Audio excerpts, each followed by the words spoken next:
Hello and welcome back to my channel. For those that are new here, my name is Ilenia and this is Upcycle, where I teach you all the skills you need to bring your fashion ideas to life. So today is the first time I'm not here alone, but I'm joined by my friend Usha. Usha came to me with a request about a sewing project. Of course I said yes to help her with it under one condition, and that is that she joins me here today.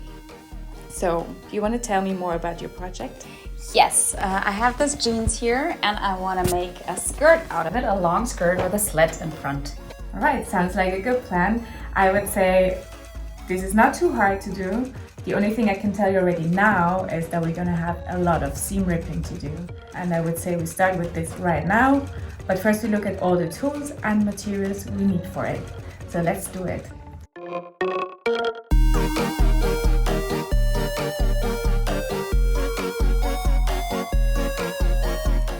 To make the upcycling skirt, we need a thread, scissors, pins, a set square, a seam ripper, a tape measure, and a fabric marker. As I already mentioned, there is going to be a lot of seam ripping before we can get properly started. What we need to do is we need to open the whole seams between the legs. The inseam seams have double stitching and the overlock that makes it extra hard to open all the seams, so it really took some time. Luckily, I wasn't alone and Usha helped me with it, so we were a bit faster. We also opened the stitching at the bottom of the pants to release the whole hemline. That gives us an extra visual detail for the bottom of the skirt. This is also the right moment to share one of the best seam ripping tricks with you. A seam ripper has two sides, one of them is pointy and the other one usually has one of these red plastic hoods on top. Usually you would use the pointy side to rip seams. If you want to rip a long, steady seam, you can also go in with the round part to make sure that you don't destroy the fabric while ripping. It's quite easy to slide through the seam in one go.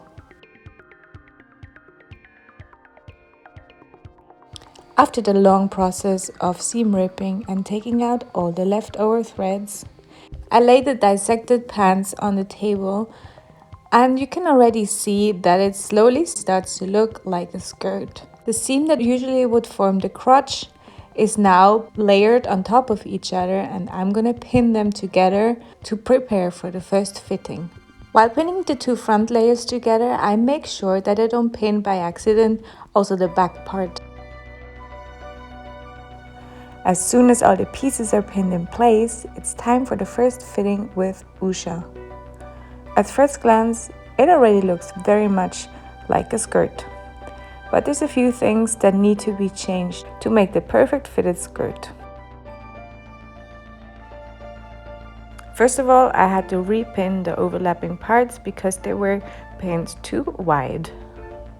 Then the skirt was too big around the waist, so I put some pins in the back to know how much I have to make the skirt smaller.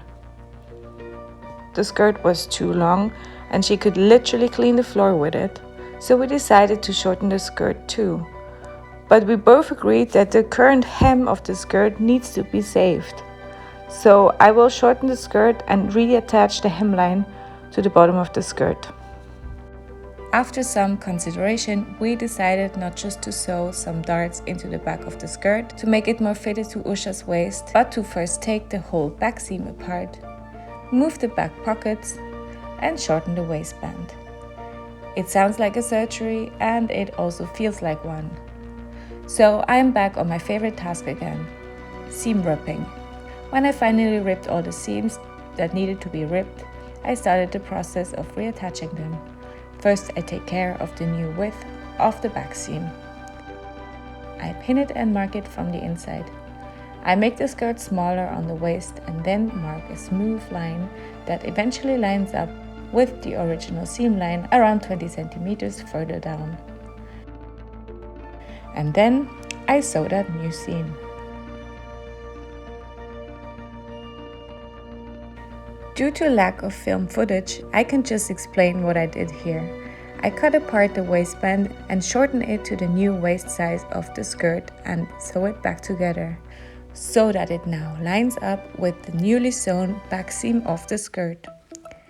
Next, I reattach the pockets slightly moved away from the new center back so that they don't look all squeezed up into the center of the skirt. This gives us an amazing visual extra through the dark pocket imprint that now is partially uncovered. I sew the pockets back on with the typical double stitching that is actually sewn in one go. Here you see me tracing the way with my fingers. To keep everything original, I am using a slightly thicker yarn in the typical denim stitching color, gold brown, to make all the visible stitching. While stitching on the pockets, the two biggest challenges are that you only sew together what you're meant to sew together and not accidentally hit the front part of the pants too. The second challenge is to keep the pockets in place while sewing. Using a lot of pins helps a lot. Next, while I'm already sitting at the sewing machine, I also double stitched the new back seam with the same brown yarn to make it look exactly the same than before the seam ripping. In the process of tightening the waistband, I had to remove the belt loop. Now it's time for him to be reattached. For now, only at the top of the band.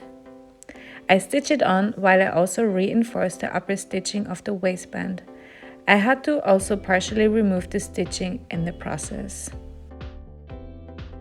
For the lower part of the belt loop to be attached, I first cut away the excess fabric that was left from sewing the new back seam. Afterwards, I sandwich the end of the loop between the pants and the outer part of the waistband and sew it on inside so that nothing will be seen from the outside. Then it's time to also close the bottom seam of the waistband with a top stitch.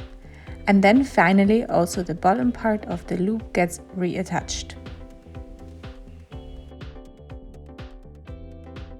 Next, it's time to top stitch the two curvy crotch parts in front and in the back. This actually makes the difference between a pair of pants that are just ripped open in the inseam and the upcycled denim skirt. The top stitching I'm sewing here are doubled as well to mimic the inseam stitches from before. Now, most of the skirt is ready. The last task before the final fitting is to shorten the hem. I iron 2 folds into the hem so I can basically just fold away the excess fabric and shorten the whole skirt by simply sewing the fabric that is too much away. After a quick press with the iron and an extra top stitch, the skirt is ready for the final fitting. Usha finally came over again to try on her skirt. Much has changed since last time. The skirt fits already perfectly around the waist and the length is also great. The only thing that is bothering us is how much fabric is in the back part of the skirt. So I need to do some more alterations before Usha can take home her skirt. So back to seam ripping once again. I wonder how many other sewing people were already considering calling themselves the Ripper, but I most certainly do at this point. I reopened most of the back seams so I can refold the overlapping bits and make the skirt less wide. I decided to fold back a good deal of the double layered fabric because I thought it looked better that way. Then I top stitched it back with the hope that I don't have to reopen this stitching ever again. Final task is taking care of the open edges of the former inseams. I cut away all the excess fabric that was sewn away on the hem and in the back of the skirt and finished it off with an edge treatment.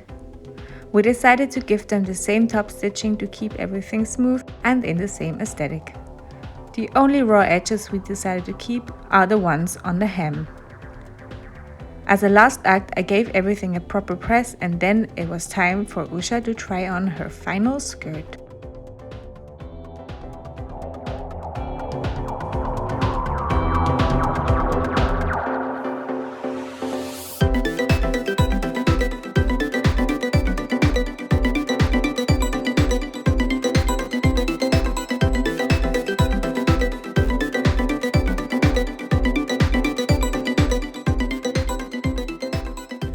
And that's it for today. Thanks for watching my video.